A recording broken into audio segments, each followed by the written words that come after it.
Hello students, कैसे हो आप सब लोग। आप सभी का एक बार फिर से स्वागत है हमारे इस यूट्यूब क्लास में। और according to my promise I come back with trees poem written by Emily Elizabeth Dickinson. तो हम आज इस पोएम को डिस्क्राइब करेंगे। तो पोएम को शुरू करते हैं। First stanza. स्टेंजा शुरू करने से पहले जिसने इस पोइम के फर्स्ट पार्ट को नहीं पढ़ा है तो कृपया उस वीडियो को ध्यान से देखें और उसे समझने की कोशिश करें, तब जाकर ही आपको ये सेकंड पार्ट समझ में आएगा। ओके, सो स्टार्ट करते हैं। First stanza. The trees like tassels hit and swung, there seemed to rise a tune from miniature creatures accompanying the sun, for solstices of summer enorming the year, they never yet did satisfy remotest when most fair।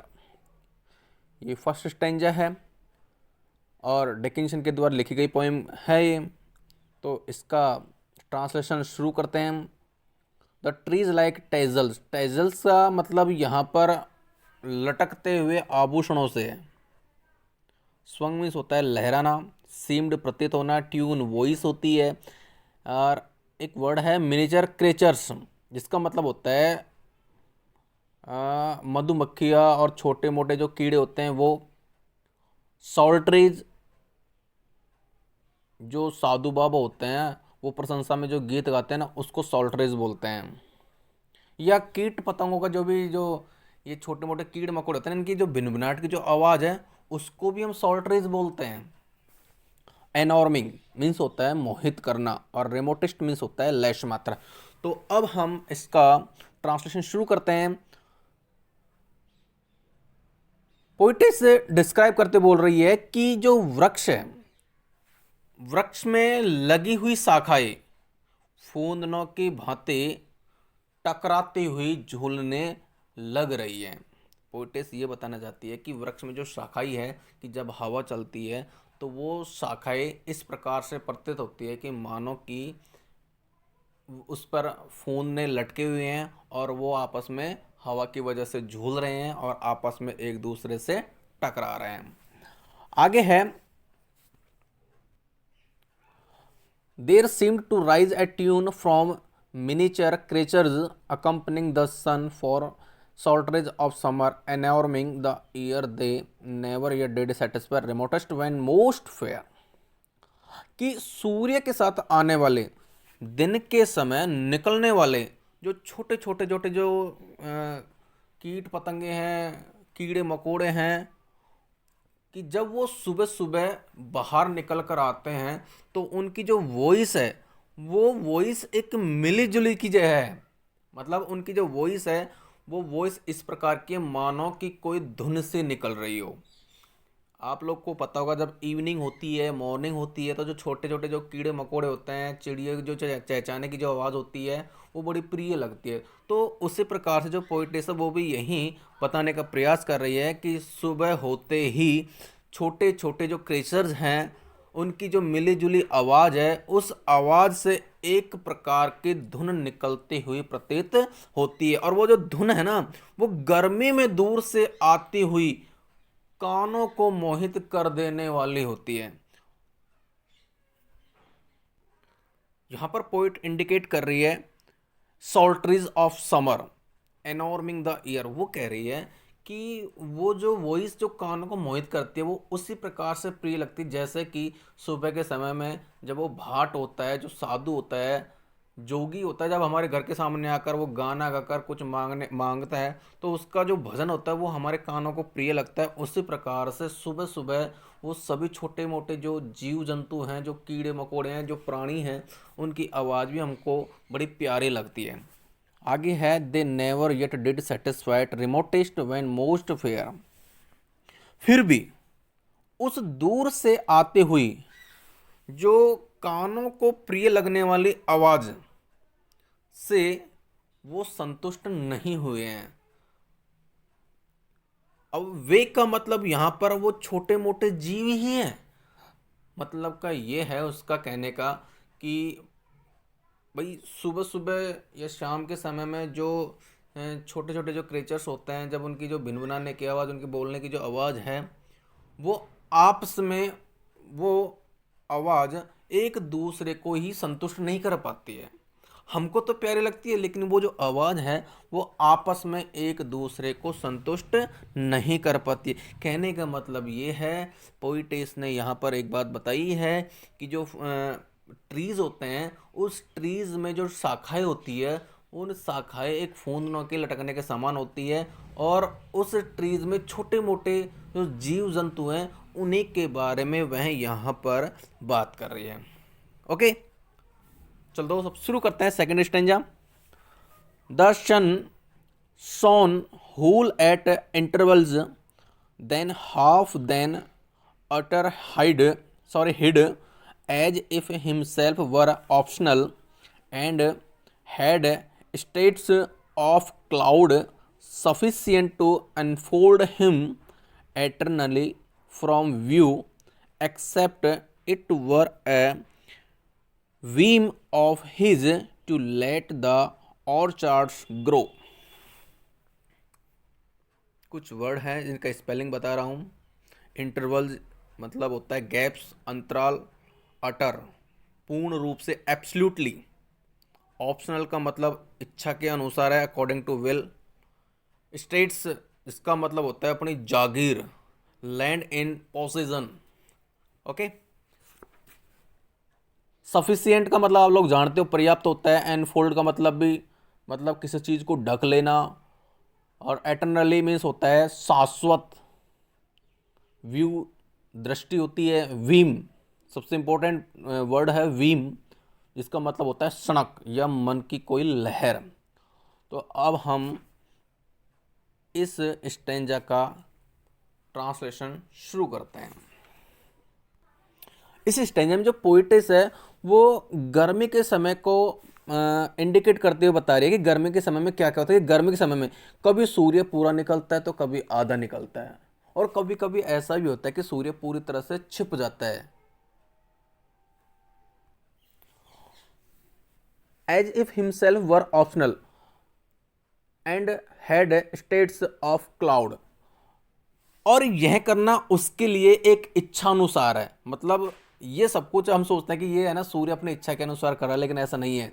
और इसके जो पास जो बादलों की एक जागीर हो उसे हमेशा के लिए वह छिपाए रखने के लिए लगातार कभी सामने आता है, कभी छिप जाता है, कभी पूर्ण रूप से छिप जाता है। To let the orchard grow, कि बाहर निकलकर, ये जो सूर्य जब बाहर निकलकर जैसे बाग बगीचों के फलने फूलने की देने की उसकी एक सनक सी हो। कहने का मतलब ये है, जो पोइटेस है वो ये बताने की कोशिश करती है कि जब सूर्य निकलता है तो सूर्य की जो रोशनी होती है जब वो पृथ्वी पर आती है तो उन सूर्य की रोशनी से हर चीज़ धीरे धीरे अपने पूर्ण रूप से विकसित होने की स्थिति में आ जाती है। और जो पोइटेस है वो बताने की कोशिश करती है कि कभी कभी गर्मियों के दिनों में ऐसा होता है कि सूर्य कभी कभी पूरा निकल जाता है, कभी कभी आधा भी निकलता है, और कभी कभी ऐसे एक समय ऐसा भी होता है कि सूर्य पूर्ण रूप से छिप जाता है। कि पोइटेस ये बताने की कोशिश करते हैं कि अज्ञान सूर्य की रोशनी या सूर्य जो है वह उसके पास में प्रॉपर्टी के रूप में क्लाउड्स है, और वह उस क्लाउड्स को अपनी आगोश में हमेशा रखने की कोशिश करता है, जिसके कारण वह कभी छिपता है और कभी निकल आता है। मतलब एक तरह से वह एक लुक्का छुपी का खेल खेलता है, और उसको देखने से ऐसा लगता है कि जैसे सूर्य ने अपना जो ड्यूटी अपना जो काम है वो छोड़ दिया हो और पूरी तरह से अपने आप को बादलों के अंदर ढक लिया हो। और सूर्य अपनी मनमौजी अर्थात अपनी उस मन की लहर में, अर्थात अपनी जो सनक होती है ना, सूर्य जब प्रकाश निकलता है वो इसकी एक सनक है, ठीक है।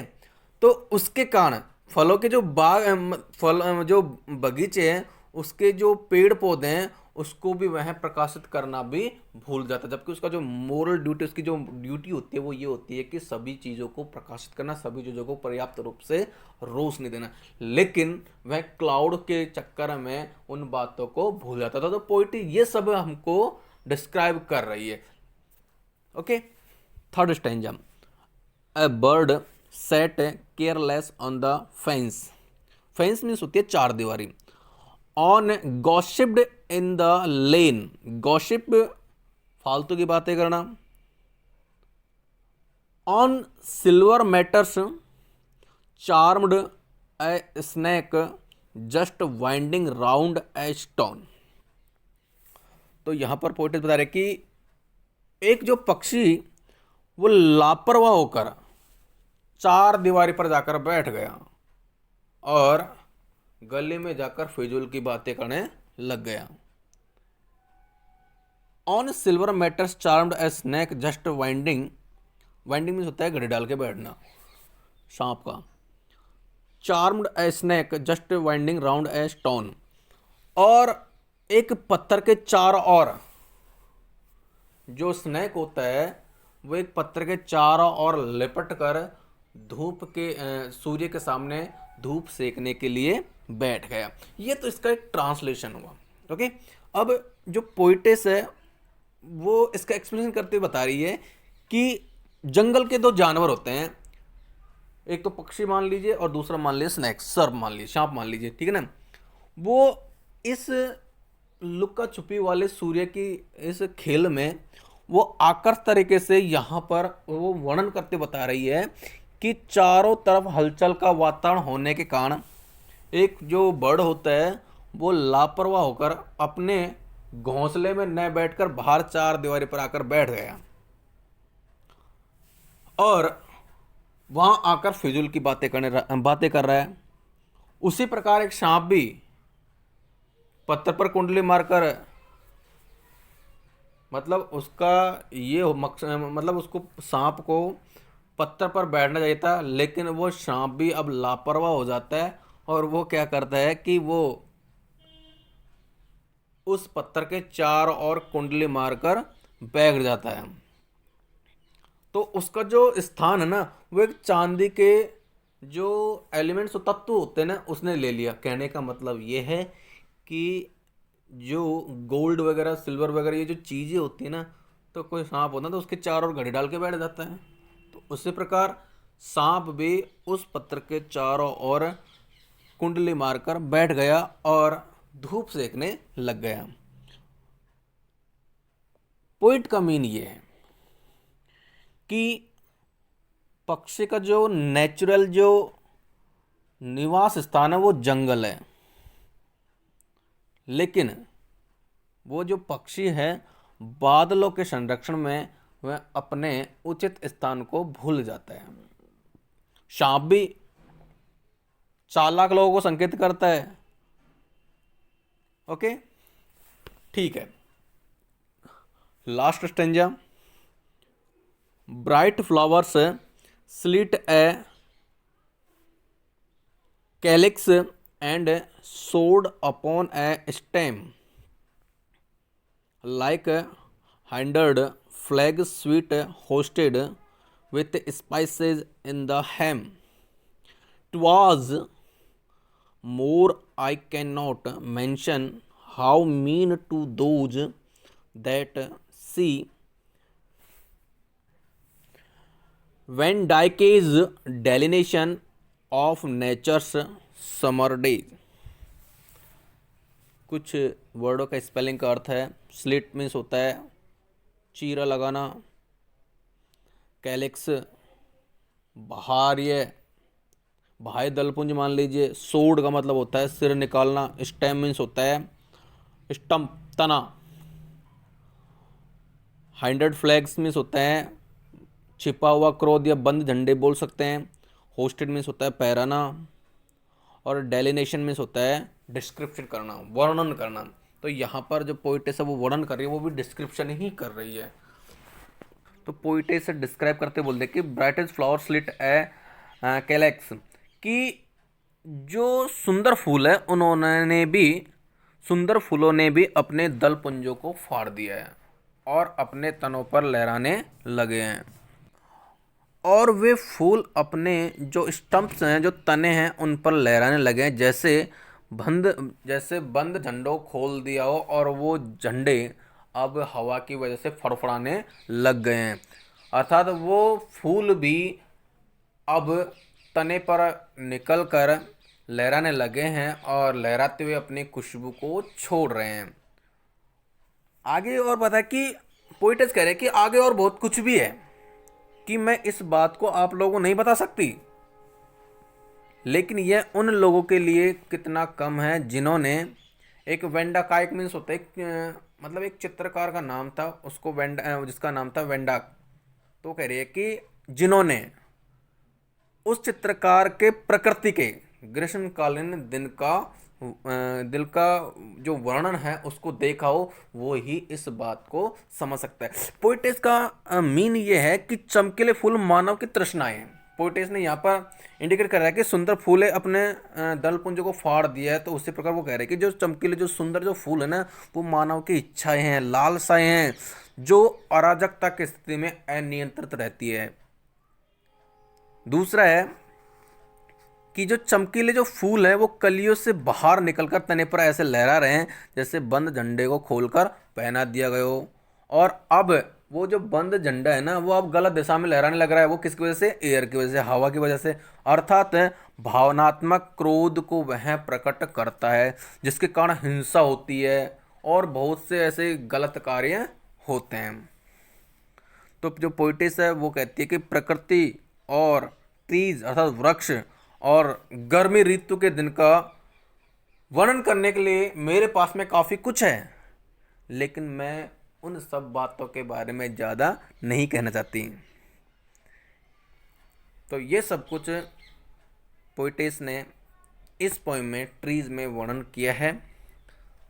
ठीक है, आप सब लोग इसको पढ़ लीजिएगा। तो मैं अब आपकी अटेंडेंस ले रहा हूँ। तो मेरी क्लास के स्टूडेंट जिन जिन्होंने इस पोएम को पढ़ा है वो कृपया करके नीचे कमेंट बॉक्स में अपना नाम लिख दीजिए ताकि मैं अटेंडेंस ले सकूं। ओके, धन्यवाद।